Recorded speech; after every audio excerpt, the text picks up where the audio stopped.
Hey, I'm on top, really I'm on top. Yeah, whole crew on top, really we on top. Wake up Hello, every morning with everyone. Welcome to the drive. Spot Real Talk. My name is Tiara, Hello, Wanda. Tiffany. And I'm Ron. and today we are here to discuss HBO Max original Charm City Kings. So, you guys hang tight. We'll be right back with you. Busy in where the last one burnt you. Know that ain't cool. Wanna show you how I'm nothing like him. Swear that's the truth. So you can't trust. All right, we're back. And, like I said, we're talking about Charm City Kings. This is a film that premiered on HBO Max on October 8th. It has, a really star-studded cast. I know I got to pull up the cast list. It stars Jahad Diallo Winston, Meek Mill, William Catlett, Tiana Parrish, Kezzy Curtis, Danielle T. Hensley Jr., and Chandler DuPont. And it is a storyline that is based on Baltimore bike life. So we are very close to that area. Baltimore is only a hop and a skip away from us. Yes, indeed. Right. So we are familiar with the antics that go on around there. The bikes, we've all seen them ripping and running up BWI highway, doing the 12 o'clock bike rides. And plus, I was a fan of The Wire. I still am a huge fan of The Wire. And I noticed that Jahad's character, Mouse, had on a T-shirt that said Avon, Stringer. He had like all the characters from The Wire on his T-shirt. So I was like, that was a cool shout out to The Wire. And if you remember him, he's also been in another recap that we've done of Queen and Slim. Slim, yep. So it was good to see him again. And also, shout out to producer Angel Manuel Soto.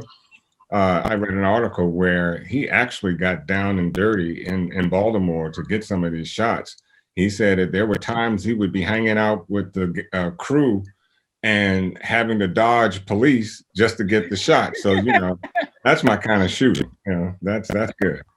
Guerrilla shooting, guerrilla filming. Exactly. I was just on a Twitter chat with Angel because there was a whole Twitter chat promoting the other movie we reviewed, the 40-year-old version, and it was talking about Black creators and so forth and everything. And so I got a chance to exchange with Angel on the Twitter chat. That's dope. And if I'm not mistaken, I believe this is also Meek Mill's acting debut. Yeah. No, Meek has been in some other movies too. I think this is probably like it's more of a cinema debut. I mean, the big one. He's had a lot. Yeah, because he's been in some other movies too. Yeah, he's been in some other movies that I've seen. He's got he's even got a YouTube thing out on the very same subject matter. If you saw some of the intro or the demo I did, a lot of it came from his YouTube movie. So okay, I wasn't sure if he had been in any formal acting roles. I know he's done. Yeah, he was in this other flick. I forgot the name of the movie, and he was real grimy in that movie.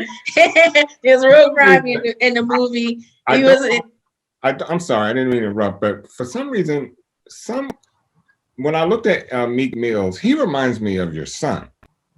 There's a little bit somewhere in here that I kept seeing your son. Well, I'll say this. I shout out to Meek because he's from Philly. As you know, that's my hometown. So shout out to him. And I did shout him out on social media. So hello again, Meek, if you're watching.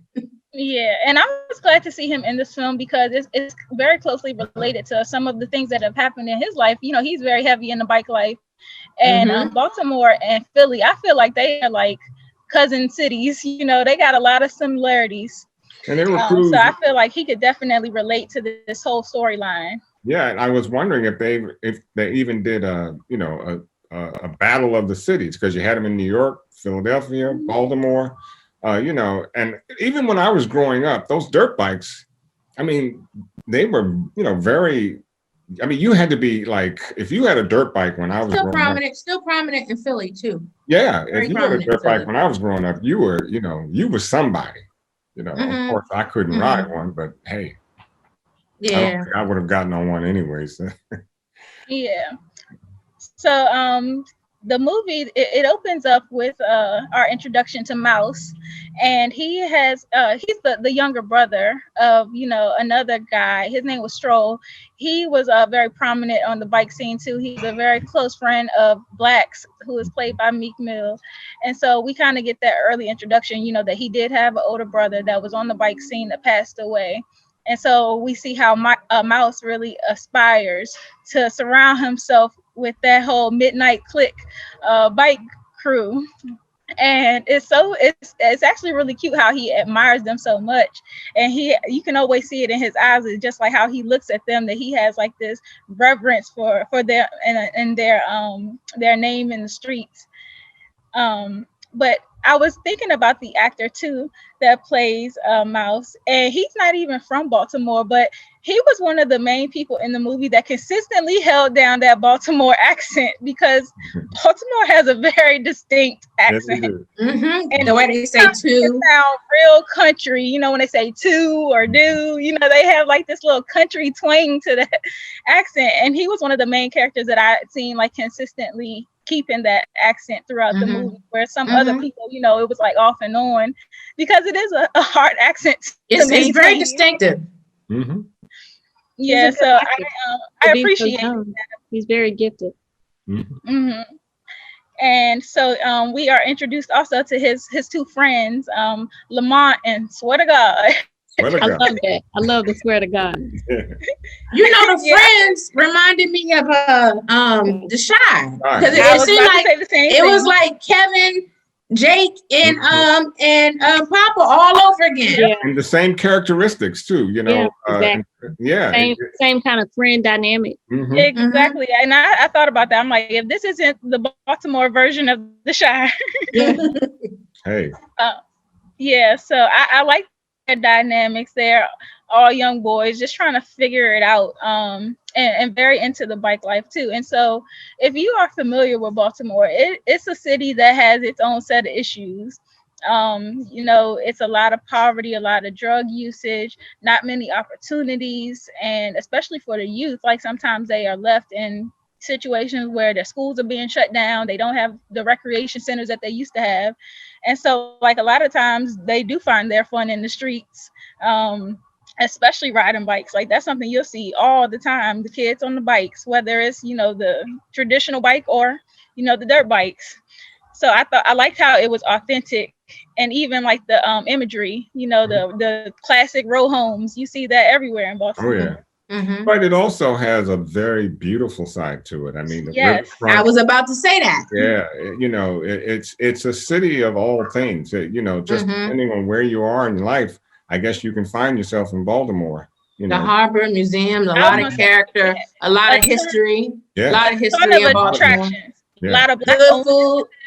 Maryland is known for seafood. I have to shout out the Poppy Cuisine, the seafood spot that I went to in Baltimore over the weekend. So you want some good seafood, you gotta go to Baltimore. Go anywhere in Maryland. Go Maryland. They are known for it. And so we were down in Cambridge, Maryland, over the weekend, and I mean some of the most beautiful scenic riverfronts that you can find, and the food. I mean, if you like crab cakes and other seafood, you just can't beat going, heading down there and just gorging yourself in good seafood, because I certainly did. Yeah. And so there's a lot of themes that you see in this movie that are nothing we haven't seen before in a typical Black neighborhood. They had, well, maybe not typical, because the Baltimore scene, they have what they call the ride. Now I don't think that's something that is unique to the area, where people come and they show off their bikes and stuff like that. They did it in Philly and in New York. Philly. I think don't they go bike week down in South Carolina? South Carolina, yeah. Yeah. So it's very unique to certain cities that have that dynamic. But, where you have, these bike riders out there in the street kind of doing all of these tricks and stuff like that, in public spaces, you always have police on the scene. And so yeah, Baltimore's police department is heavy. It has a heavy presence in this film, and I think the mentor who he's a cop that Rivers. Rivers. He started out in a mentorship program with Mouse, and then eventually he's kind of like tagging alongside of him and always constantly checking in and trying to provide him opportunities, where he got him set up with the job at the vet, and just trying to make sure he stays on track. So I appreciated that. However, that character, he really tripped me out. I have mixed feelings about him. What did you guys think about Detective Rivers? Well, what concerned me mostly with Rivers and Mouse, and Mouse had a point, because in the inner city like that, you can't be riding around in a police car, I mean, in the front seat, oh, buddy. Yeah, you look like a snitch. Yeah, and I was thinking to myself, well, Rivers, if you like him that much, if you're concerned about him, then why are you trying to get him to sit up front? Why are you trying him to look buddy? That's not going to fare well when you're gone. So, Miles had a very good point about that. So, like you said, I had mixed feelings about what Rivers was actually trying to do. He wanted. I think he had good intentions. Yeah, good intentions. He was going about it. It was the way he was going about it. But like you said, the cop situation, him riding around with the cop, that's what got Bodie killed in The Wire. Right. Yeah. Yes. So I definitely. Oh, go ahead, Lawanda. I said it was the optics. Yeah, it was the optics.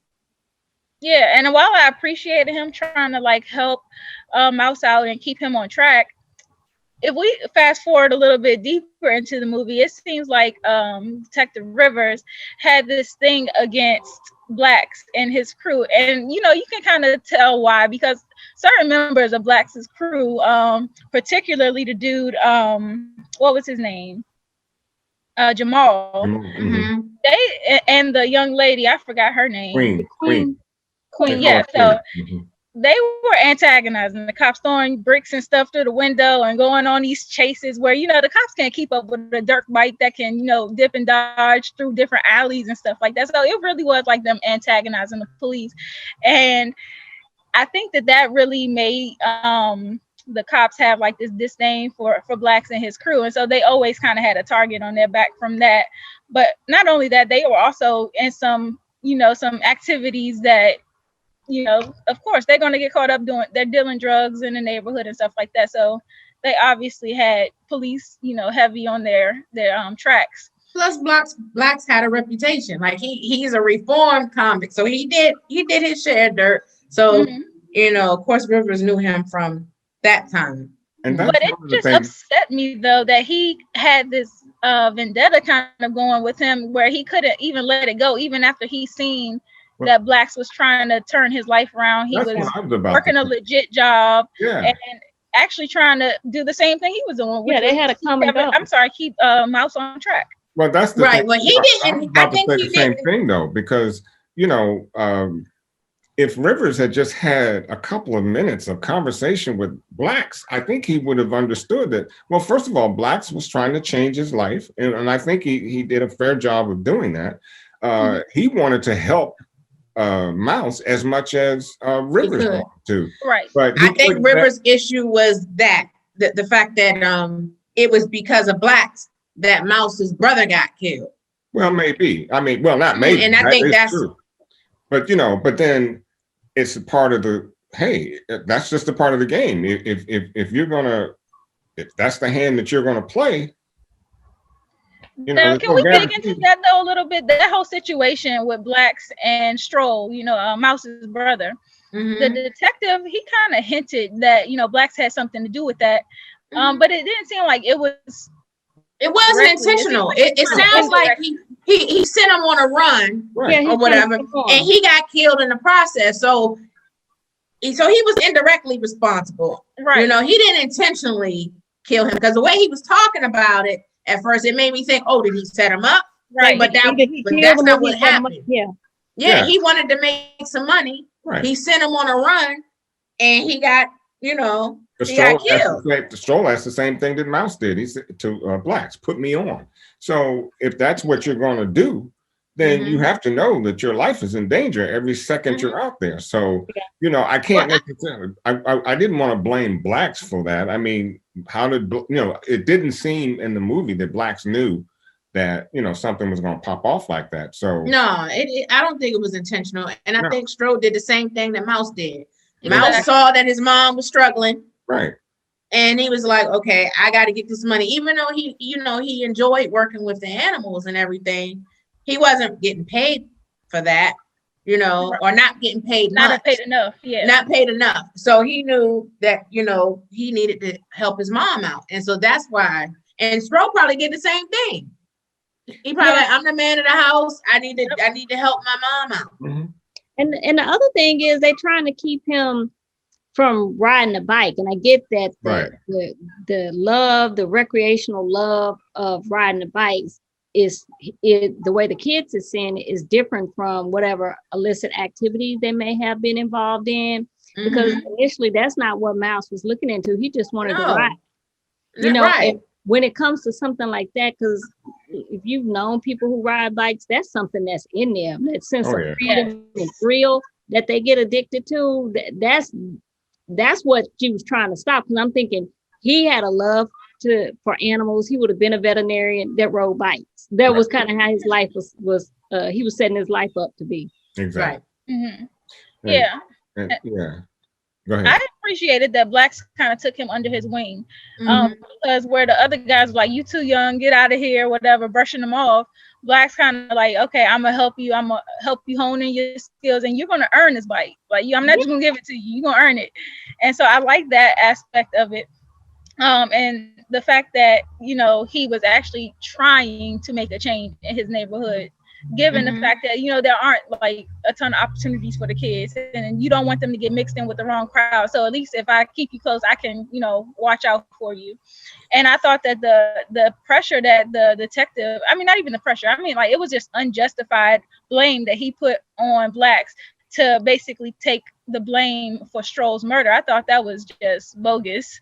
Well, it's not once a cop, always a cop. Of course he had a role in it, but it was just like he didn't directly have anything to do with that. And it was a missed opportunity too, because blacks was kind of investing in Mouse. Sure. He was willing to make that same investment in the other boys if they were willing to do it, because he's allowing them to work for a bike. He was probably teaching them skills so they learn how to prepare a bike. And I'm thinking, my idealistic self, I'm thinking if Rivers had recognized that, okay, then there's an after school program for the boys. Then we get exactly. But he was too busy. He was too busy playing cop. And so therefore, his eyes were shielded of anything good except what he thought he could give Mouse. And just getting Mouse that little job where they paid him a little on the side wasn't enough for that young man, considering his ignore economic realities. Exactly. Yeah. So if that's all you're going to offer is a pickup job every time you see him on the street and a few dollars here, then you're really not doing Mouse any justice.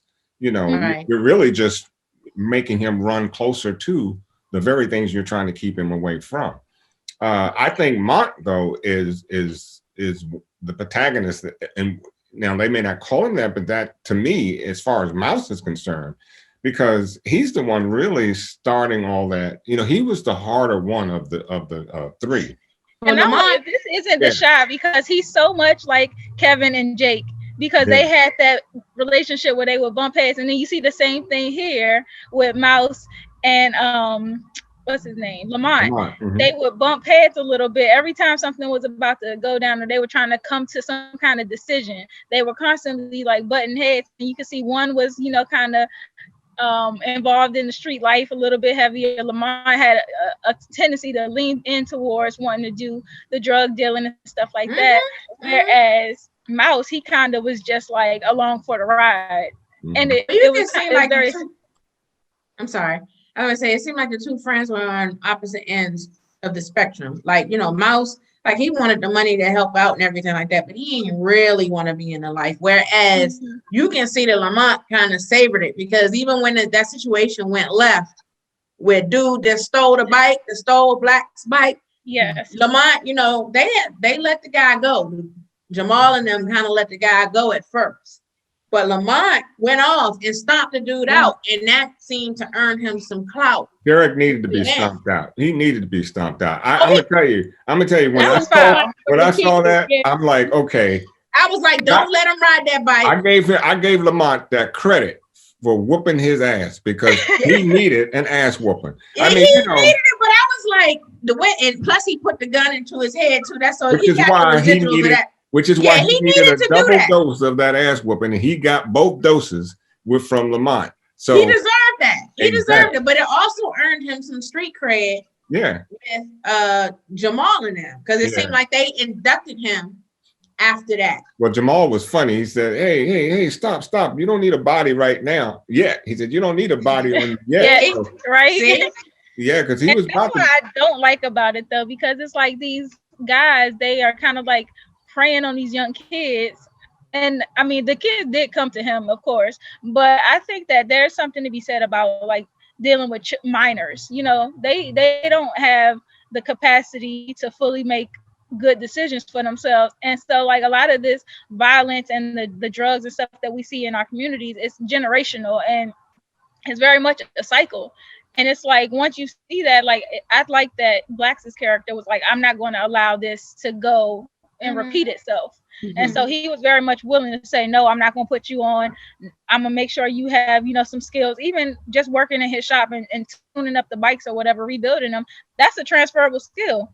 So, I mean, I like that he was willing to say, no, I'm not going to continue this cycle. Whereas the other guy, Jamal, was just like, you want to make some money? Come on. That's it. Who seemed like he might have been a kid himself, and maybe an older teenager, but still a teenager. Well, and it's also something to be said that Blacks also took Jamal under his wing, and look how he turned out. So I think that's why Blacks was like, no, this is not going to happen again. Right, because remember, when they went and wanted a piece, you know, Jamal said to Blacks, I think I was about his age when you gave me my first piece. Right. So that's when Blacks was in his other life. Right. You know, see, the other thing I couldn't quite get, and not so much get, but it was between Jamal and Blacks, like, okay, who's in charge? Because, you know, they seemed to listen to Blacks, like when they rolled up on because he was the OG. Yeah, Blacks was absolutely. But Blacks was trying to do a different thing, and Jamal was out there because trouble. Right, because he said to Jamal, you know, look, I'm on parole.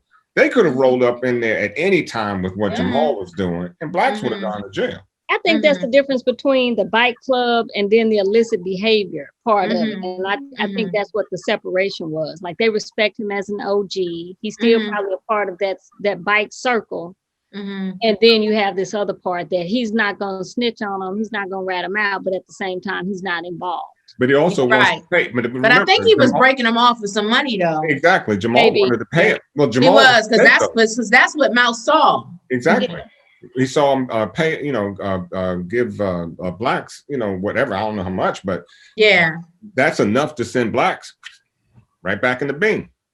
Yeah, and so I think I do agree there that Blacks, he definitely had the authority, but on just on the bike side. And so going into this whole ordeal with the boys again, and them. This is the situation where they decide to rob the corner store. That reminded me of Juice. I was about to say the same thing. I was like, this is Juice all over again. And it did, to me, it did seem to come out of nowhere. It wasn't, it in my head, it wasn't logical. That wasn't the next step. Maybe still a bite, maybe, but not that. Yeah, I was just wondering, because I think that, you know, you can see early on in the movie that the Asian corner store owners, they were always watching them constantly, you know, maybe just like harassing them if they're in the stores or whatever. So there's always like that tension between the Asian and the Black communities. When you're in the Black community, you see these recurring visitors to your store, and then you always constantly thinking they're gonna steal or something like that. Like that's been a thing to take the economic resources out of the community and don't put anything in and treat the people in the community like, you know, like they're hostile towards them. This time and time again.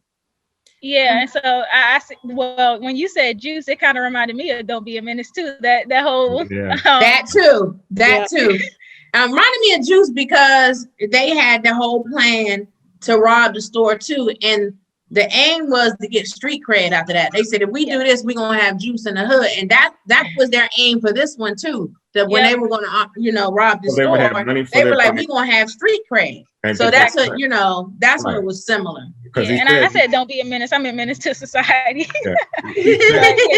In fact, he said, Mouse said, we'll have our bikes, and plus Jamal will see us in a different way, a different light. Mm-hmm. Right. So, and I see why it felt good to Mouse, the thought of robbing that store, but you didn't really have a plan. You just had a gumption to go in with a gun, take money, and leave, because that just shows to show that they kids. Yeah. And I said that because. Go ahead. I was gonna say, because that's my thing about Jamal in the first place, because he gave them the gun.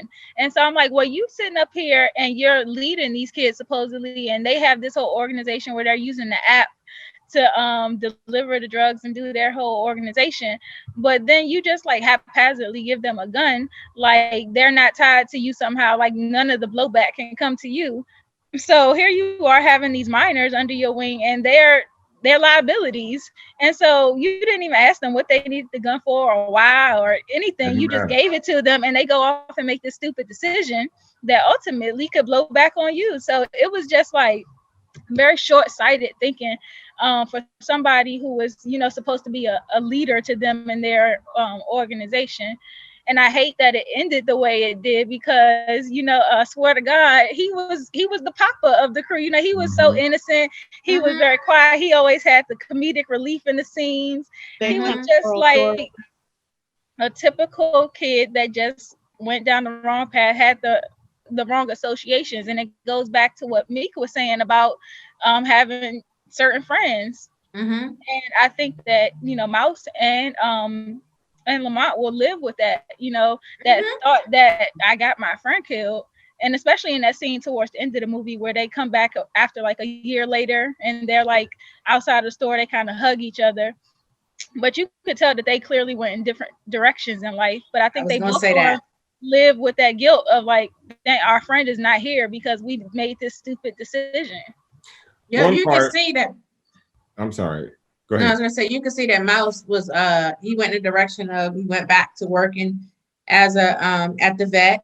And then you can see that Lamont is in the street because he had all these chains and this, that, and the other. You can see he was getting money. He had his own bike and everything. So hey, but can we go back to the courtship between Mouse and Nikki? Oh, I was gonna talk about that too. Yeah, we guys can talk about that.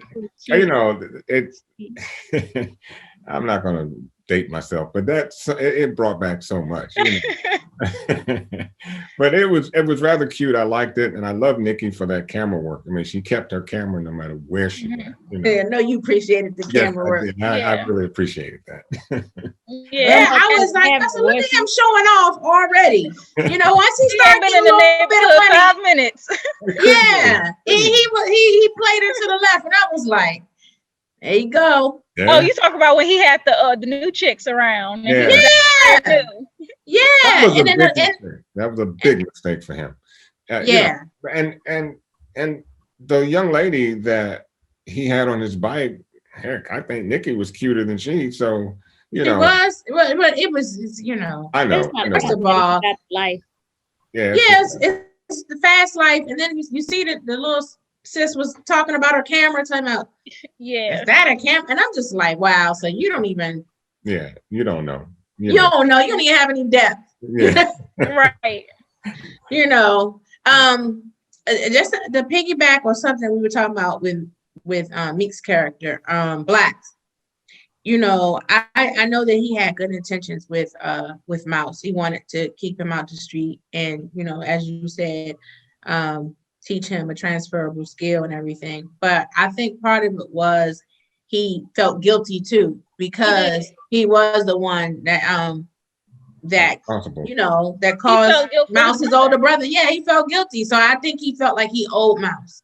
And that's true too. And he also, even down to teaching him how to work on bikes, but he supported him in his veterinary pursuits. When his dog Sophie was, dying, he was like, let Mouse do it. And so I appreciated that he was very supportive of him. Like Mouse, he was one of the very few kids that are in that community that are very lucky to have people that were pouring into him. He had the young girl Nikki that was very supportive of him, giving him, positive words. And then he had the detective that was trying to provide him job training. Then he had Blacks that was giving him skills and trying to encourage him. So he had a lot of people pouring into him. But that, to me, it was interesting that it still wasn't enough to keep him out of the street life, because that's the reality. A lot of times these kids, their parents are not always in the position where they can support them, and so the kids feel obligated to take on adult responsibilities. Even down to his mom working the night job and going to school, he always had to take care of his sister, and that's sometimes the reality in our neighborhoods. But it's also too about the friends you keep, because if you take Lamont out of the equation and just have Sweater God and Mouse, I think you would have had an entirely different situation, because initially Mouse wanted to build the bike. Then he would own a bike. And I think that had that kept going and not listening to Lamont on the steps when Lamont switched over and said, hey, I don't want to be doing, any free slave work from some auto body shop. He said, that's not the way to make money. The way to make money is across the street where you see guys, drugging. So, I kind of see it a little bit differently, though, because I don't think that Mouse was influenced by Lamont. I think that he was going to do his own thing regardless. He's like, whatever, I'm working on bikes. I get to show off and ride the customers' bikes and all that. So I'm good. If y'all don't care about, being a slave or whatever, that's not my MO. But I think that it was less Lamont that influenced him and more so his mom's not being able to make money. That's what it was. He's like, you know what? You were right. Let's go and do this. I need. When he saw mom crying over the past due bills, then he was like, "Okay, I need to step up and make some money." Yeah, so I don't think Lamont was necessarily the bad influence, but Lamont definitely hyped up the situations that they got into that made. He did. Yeah, he did. I don't know. I think he was the influence, because I don't know that he would have went that route. Maybe he would have figured out another way to do it. I think too, LaWanda, I think that, and of course we don't know because, they didn't go that route, but it was just, I felt that influence. I just felt that he might have done something different. And I mean, even like building bikes, he could have built it, sold it, you never know. Let me say it differently then. Let's not say influence, because he clearly was influenced, but let's say the motivation. Like Lamont and being, that's what I'm saying. He had his own reasons for doing exactly. Right. He wasn't trying to impress his friends or trying to be, follow, tag along and do whatever they were doing. He did it because he was in financial need. He felt like he needed exactly. That's what I think too. I definitely think Lamont was an influence, a bad influence. Yeah. But I agree with you when we say that, the motivational factor was helping his family out. Mm-hmm. Right. Well, yeah, except that he didn't. His mother, stumbles on the amount of money that he made. It isn't like he was giving her money on a monthly basis or anything like that. So but she didn't want drug money. She didn't want that. Well, what I'm saying is, but what I'm saying is, if he were making money to help his mother, she was not the wiser of it because she stumbled upon his money. And it's not like he went to his mother and said, hey, mom, I'm gonna help you with a bill, or I'm gonna pay this bill for you. And she stumbled on it that way. She just happened to be going through his things like what normally happens and saw that he had a lot of money stashed away and she wanted to know where he got it from. And, he came up with all the excuses that, ultimately had to come out of the house. Kind of upset me a little bit though, because I get that she had a lot going on. She was working a job. She was attending night school. She had these 2 kids. And one of her sons had already passed away. So I get that she has a lot going on. Mm-hmm. But it also seemed like she expected a whole lot out of a 13-year-old. She expected him, like I said, to watch the sister and then also to continue his pursuits in schooling and do the veterinary thing on the side. But then it was just like, okay, you're not really around. There's no father figure in the household. Right. There's no adult in the household. And you're constantly, at work or at school. So how do you expect these children to get guidance? So when your son goes astray and he gets caught up in the street life, it's not hard to get caught up in the streets of Baltimore. It's like you walk outside and, the opportunities at your footsteps. So it's like, who did you expect to guide your children? If you're not going to be there and be present, the streets are gonna raise your kids. And and so the young man that age looks for older, he looks for that lead in men, and it can be a positive thing, it could be a negative thing.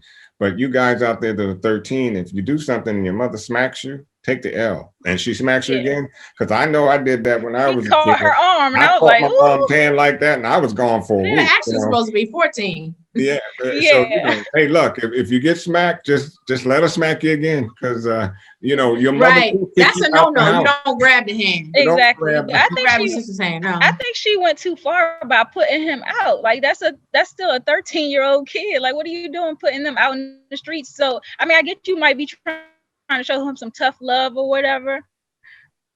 But Emotion. if you I think she just got think caught it's up. bad now, you putting him out in the streets. she got Yeah, caught up she in got that. caught up, and And I can see the emotional And part of she that. also has another child there too. that's true. Because it has to be the thought in her mind that whatever he's into, he will bring it to her doorstep. And I'm not saying she should have done it, but I could see that being in her mind that I have another child, Well, that I don't want that lifestyle around Right. her. I don't want whatever. She was saying, I already lost one child to the Right. street. Right.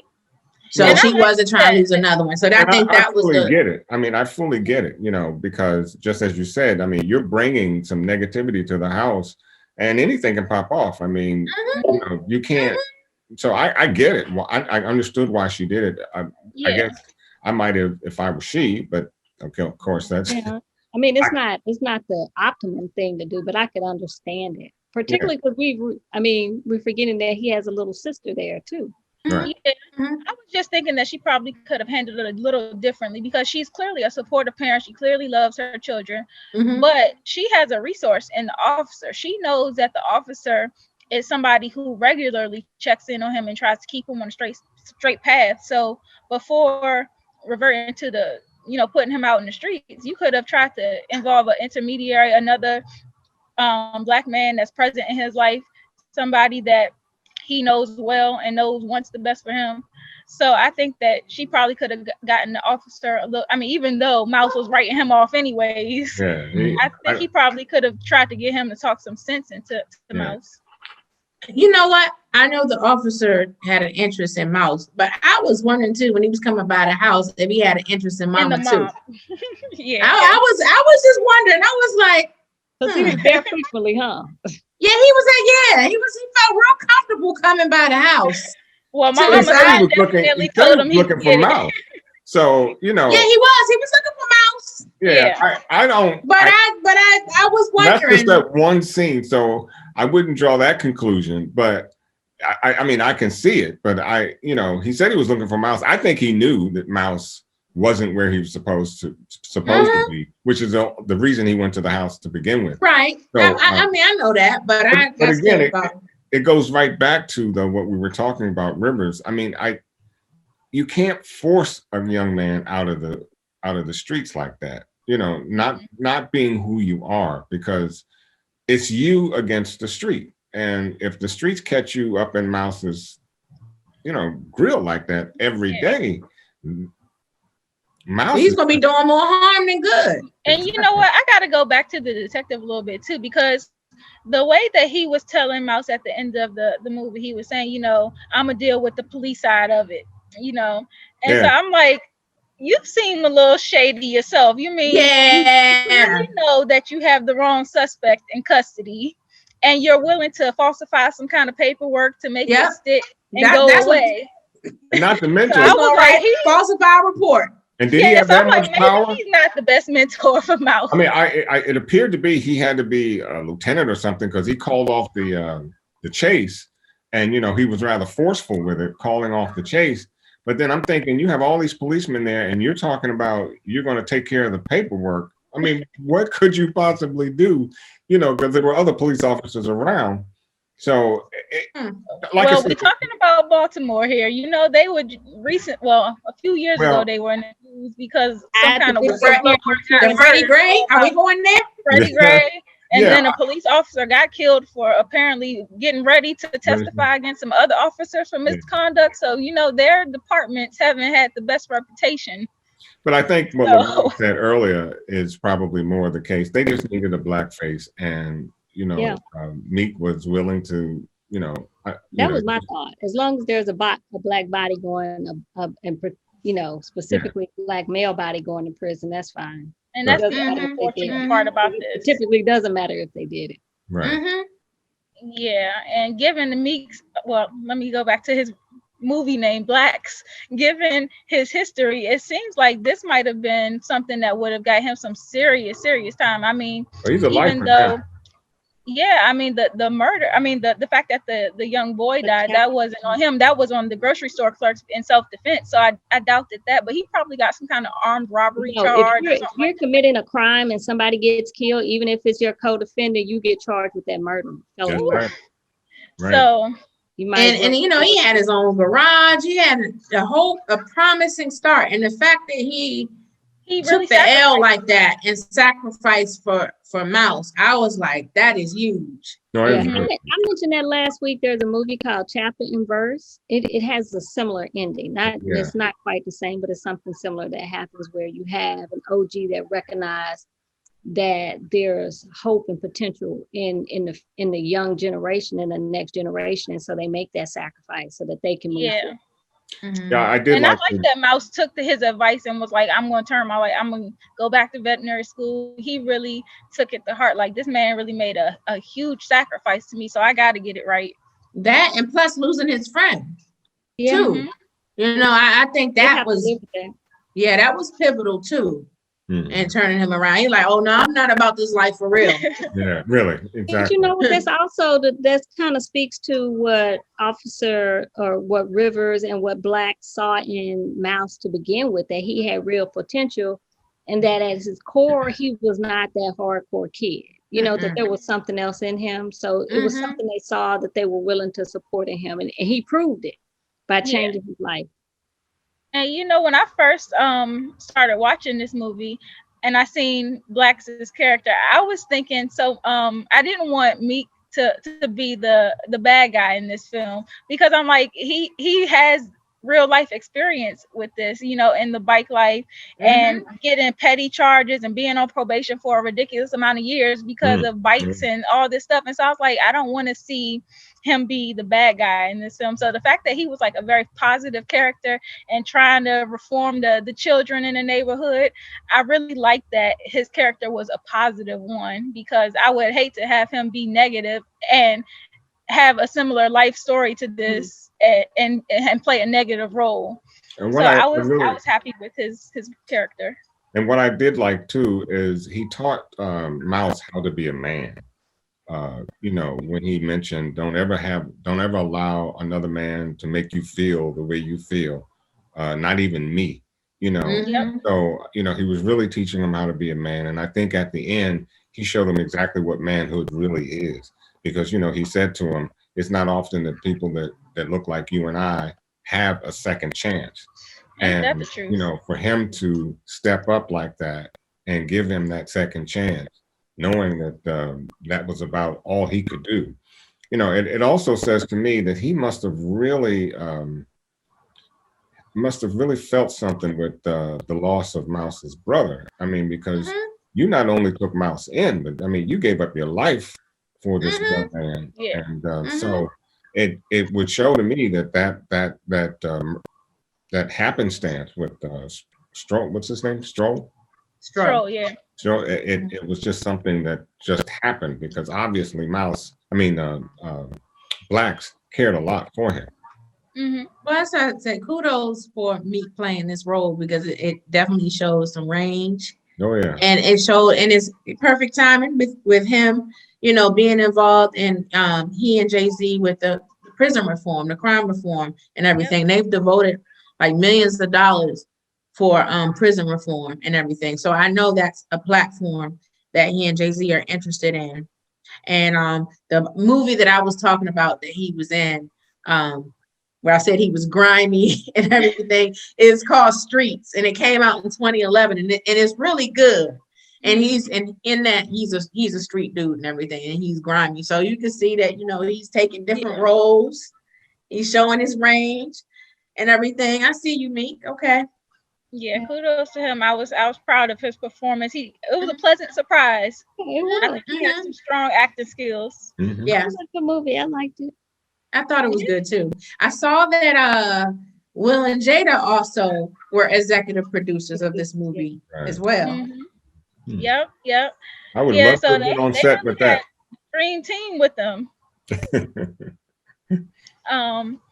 So being that, like we are so close to Baltimore, I felt like it was very authentic to the area. Um, yeah, I even down to some of the things that they mentioned, like how I guess Mouse talked about how he had never really been to the ocean. And it's so true because so many of them, like the closest they get to a body of water is going down to the harbor, or sometimes like they don't necessarily go out of their city. And it is an area where so many people don't necessarily have all the opportunities, or they feel like there's the hopelessness sometimes. And I like that the young girl Nikki, like even though she was from Oakland, she kind of gave him some perspective. Like there's this whole world out there. Even when she texted him at the end of the movie, like I'm like showing him the picture at the ocean. And so I like that they tied that into it because, like I said, Mouse had all these people that were constantly pouring back into him. And I think it's good for the youth to know that there are people out there that care about them, that want to see them succeed. And I actually watched another documentary by the name of Charm City. Baltimore is affectionately known as Charm City. And it really talks about the area and the neighborhood. And although it comes with its own issues, Baltimore has so much potential. It has, it really is a beautiful place. It really is. And so I like that it's being represented in a good light and not necessarily highlighted for some of the negative things in this film. If I were a chef and I could blend North Carolina and New York, it would be called Baltimore. You think? Yeah, I see a lot, because Big Baltimore city has a lot of southern, what are you saying? A big city with a southern feel. Yeah, and if you look at it, Baltimore has the southern accent and more of a drawl, and then you have the beauty, of Baltimore. You just got so much in there, and so I see it as some of the deeper South and some of the more finer cities like New York and Philadelphia. I mean, it just blends all together. Let Baltimore get some resources and get the stuff that it actually needs. That city would be out of here. It would really take off, and that's why But I say it has so much potential. I think they have the resources. It's just where they're located. Well, that's what I'm saying. Yeah, they're not putting anything into the west side of Baltimore, or things like that. It's just that lump of area where the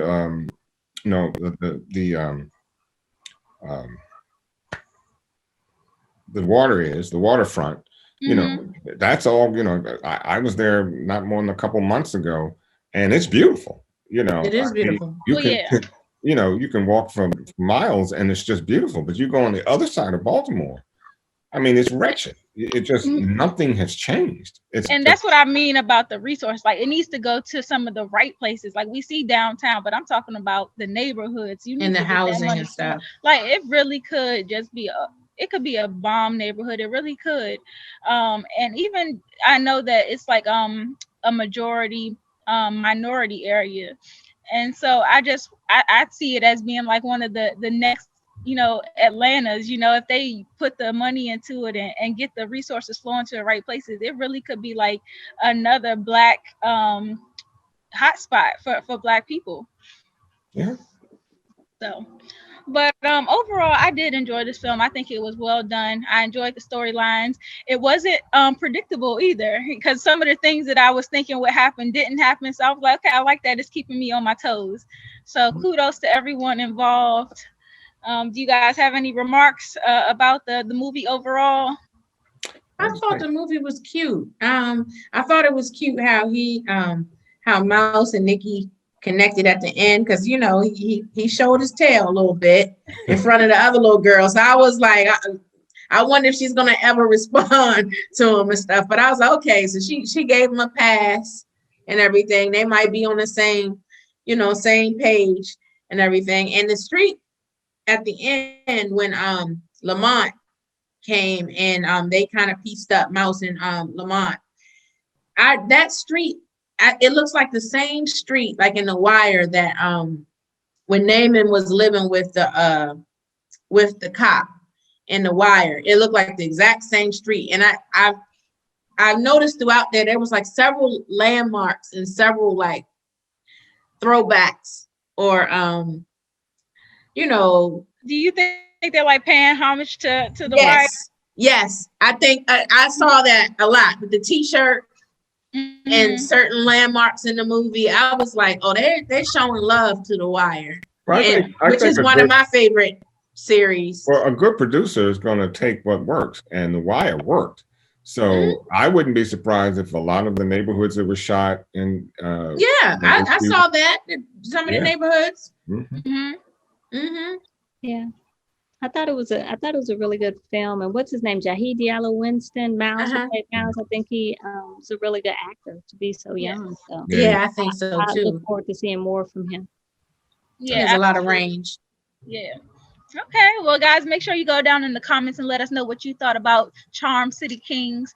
If you have not already, it is on HBO Max. Check it out. It is definitely worth watching. Thanks again for tuning in with us this week. We will be keeping all of our reviews coming. We have some more shows that we want to do and recap, and I want you guys to give us suggestions too on different shows that you would like to see us recap during the Power Book 2 time off. They won't be back until December, so best believe we will be back with some other stuff in the meantime. Make sure that you subscribe to our channel and like this video. We are also at Spot Real Talk on Instagram, Twitter, and Facebook, so be sure to give us a follow there as well. You guys have anything else you want to say before we close out? I think you said it all. All right. Well, tune back in next week and we'll have some more great content for you guys. But until then, I think we're going to call it a night.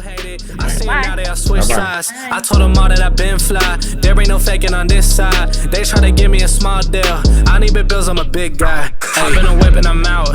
I need so much I can't count. Oh, and I don't need no college, cause I'm getting stupid amounts. Ayy, hop in a whip and I'm out. I need so much I can't count. Oh, and I don't need no college, cause I'm getting stupid amounts. Ayy, hop in a whip and I'm out. I need so much I can't count. Oh, and I don't need no college, cause I'm getting stupid amounts. Ayy, hop in a whip and I'm out. I need so much I can't count. Oh, and I don't need no college, cause I'm getting stupid amounts. Ayy.